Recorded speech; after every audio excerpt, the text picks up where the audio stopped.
Moi, j'aime bien écouter toute seule des histoires sur Kikou. Chapitre 3 Loup-Garorne.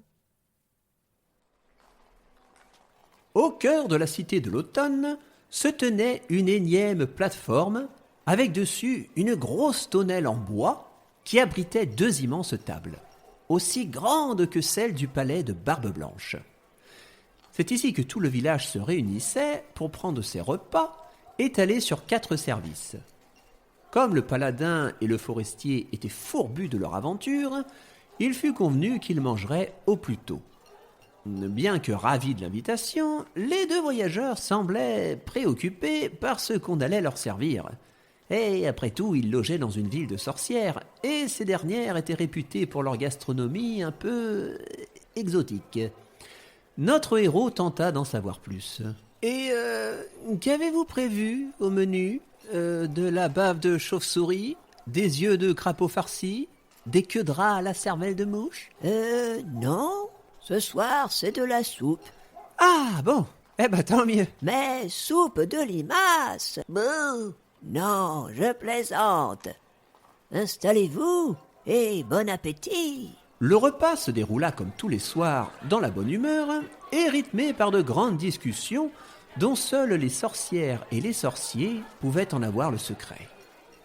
Au milieu de chaque table avait été déposé un énorme potiron d'au moins 1 mètre que l'on avait creusé puis rempli de soupe fumante et délicieuse.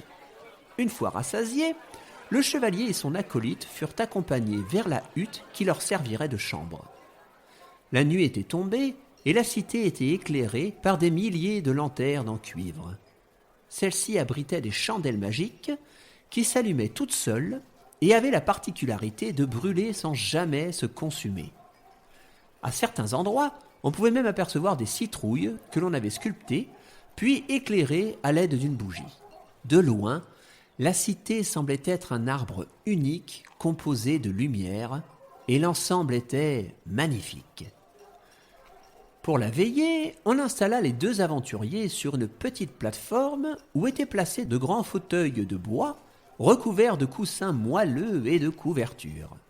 Sur une petite table ronde était posé un large plat garni de châtaignes rôties fumantes et du jus de poire millénaire.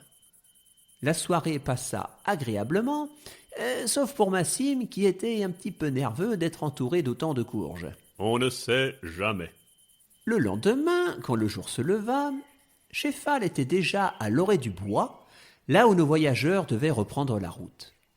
Quand tout le monde fut réuni, la première sorcière expliqua les derniers détails de la périlleuse mission qui attendait les courageux héros. Alors, si jamais le monstre zéro a eu le temps de lancer son sort d'invulnérabilité, il vous faudra de quoi le contrer.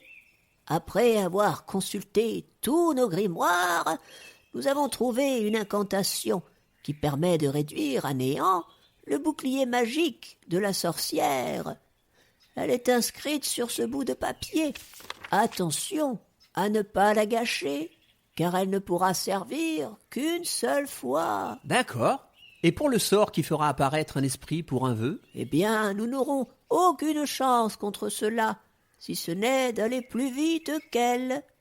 Il vous faudra être rapide, mais nous allons vous offrir une arme secrète qui vous aidera dans votre quête. C'est un formidable porte-bonheur. Voici Jean-Claude la licorne. Et à ces mots, de derrière les fourrés surgit, une licorne, une vraie de vraie, blanche et étincelante de pureté, avec un parfum de fleurs, des sabots brillants, et qui s'appelait Jean-Claude. Elle vint se présenter à l'assemblée.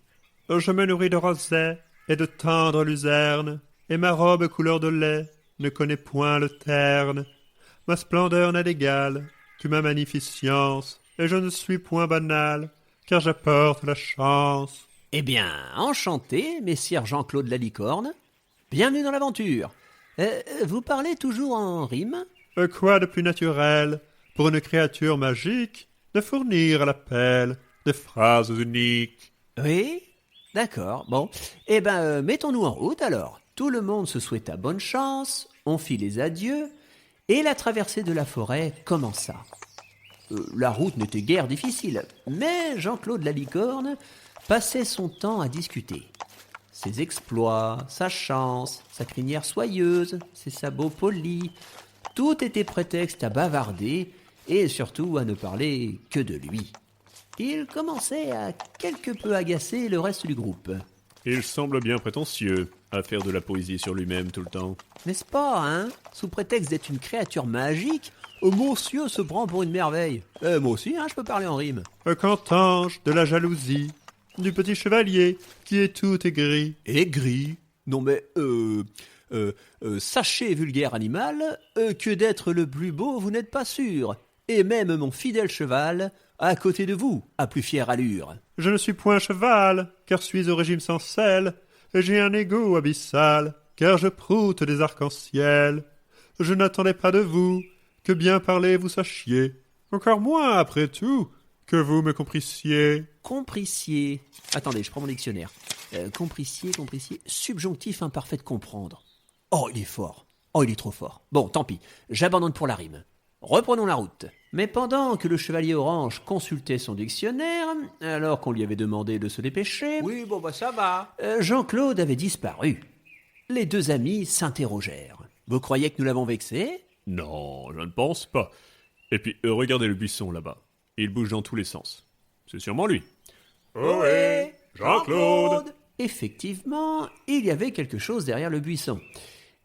Mais ce n'était pas Jean-Claude. C'était un loup-garou, surgi d'on ne sait où. En un instant, la créature se jeta sur les deux voyageurs. Mais qu'est-ce qu'il fait là, lui? Nous verrons plus tard. Courez! Ils coururent donc, tant et si bien qu'ils semèrent l'animal enragé. À bout de souffle, mais vivant, ils stoppèrent leur course pour reprendre haleine. Et la licorne réapparut. Alors, voyageurs, vous avez eu peur? Mais bien sûr qu'on a eu peur. Vous n'avez pas croisé le loup-garou? Si j'en crois mon œil, non, je n'en vis pas, car des trèfles à quatre feuilles, je broutais non loin de là. Cette affreuse bestiole a bien failli nous dévorer tout cru. Espérons que nous l'avons semé. Allons-y. Restons sur nos gardes tout de même. Ne vous éloignez pas trop, Jean-Claude.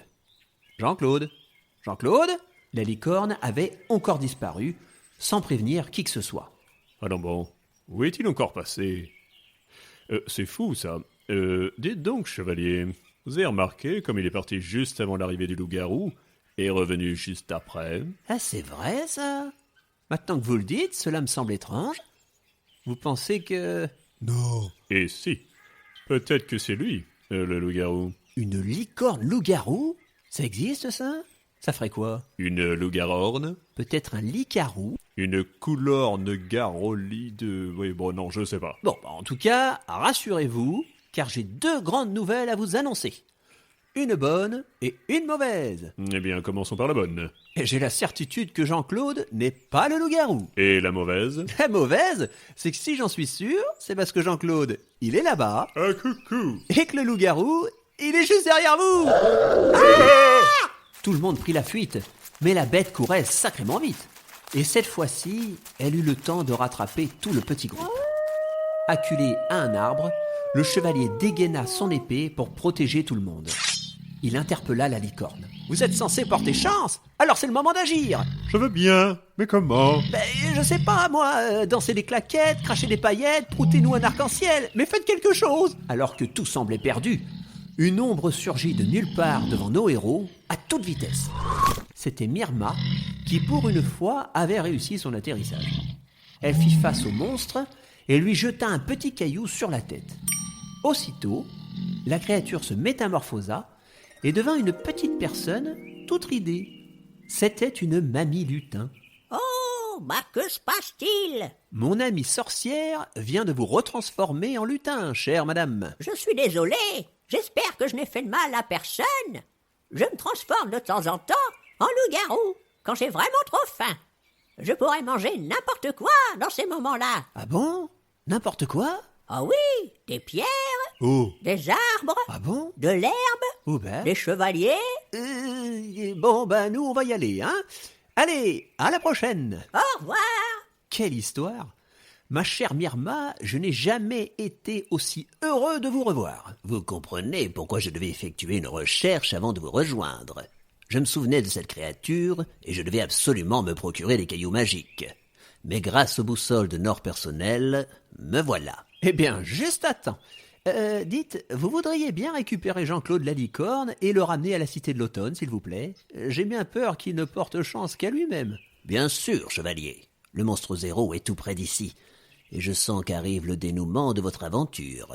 Soyez prudents tous les deux, et tâchez de revenir en un seul morceau à la Cité de l'Automne. Allez, venez Jean-Claude. Il ne restait que quelques minutes de marche avant de rencontrer la cruelle mage, et nos deux héros prirent la route d'un pas décidé.